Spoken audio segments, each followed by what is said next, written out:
Have you ever read something in the Bible and just not liked it or not agreed with it?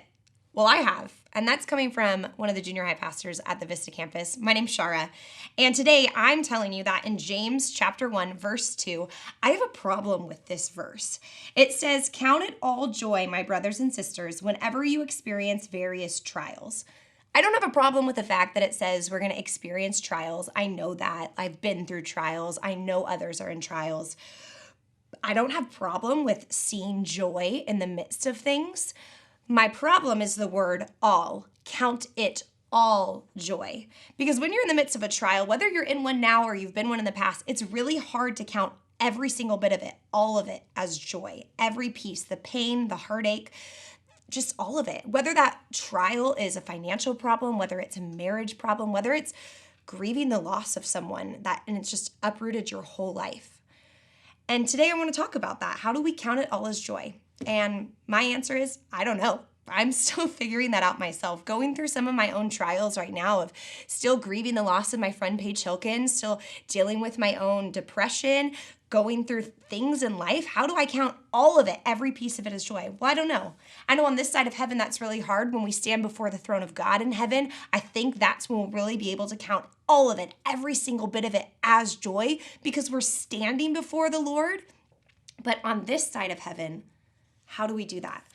I don't know how, but I know how to encourage you today. And it's not an encouragement I give you, but an encouragement Jesus gives you. And it's from Luke 22, verse 31, when Jesus is talking to his disciples, specifically Peter, before Jesus gets arrested and goes on to the cross. He's telling Peter, "You're going to deny me 3 times before the rooster crows." But he tells him in verse 31, "Simon, Simon, look out. Satan has asked to sift you like wheat.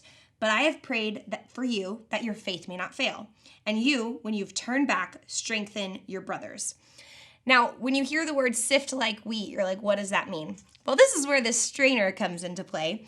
When they would sift wheat, it wasn't this thing where they just go to the grocery store, grab wheat bread. They had this whole process. They would plant the wheat, they would harvest the wheat, then they would put it on the threshing floor where they would literally beat and trample on the wheat to separate the inedible with the edible. Then they would throw it in the air with a fork so the wind would take the inedible away, and that's called winnowing. And then they would finally sift it in this thing called a sieve. And obviously, it didn't look like a strainer, but it's the closest thing to it, where it's like a large bowl and there's holes at the bottom. And they would put whatever's left over into the sieve and violently shake it, not just soft and slow, but violently shake it so that all the inedible, impure parts would fall out from the bottom. And so Jesus is saying, hey, Peter, you're going to go through some trials. It's going to be really hard. It's going to be painful. Satan's asked to put you in the sieve and violently shake you around. And that's what some of us may feel like, the trials that we're going through. It feels like we're in the middle of a sieve being violently shook back and forth, and it's painful and it hurts. But I want to encourage you with 3 things today that Jesus encouraged Peter with. You see, when you're in the middle of the sieve, it's a refining, purifying process because all the impure parts fall out of the bottom, and what's left is the most pure part. It's the edible chaff that's useful. It's the edible wheat that's useful. And so when you're going through trials, it's hard to count it as joy, all of it as joy. But we can have this perspective that there's purpose in the midst of the pain, that there's purpose in this process of being sifted, that we become more and more like Jesus. All of it has a purpose. None of it is outside of God's plan.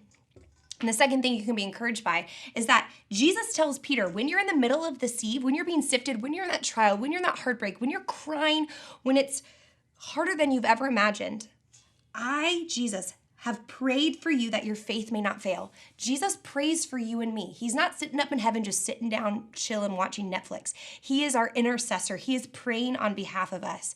He is praying for you in the midst of your trial. And maybe that will help you count more of it as joy, knowing that he's praying for you. And the third one says that when we turn back, we can strengthen our brothers and sisters. There's purpose. There's a plan that we can go and help other people.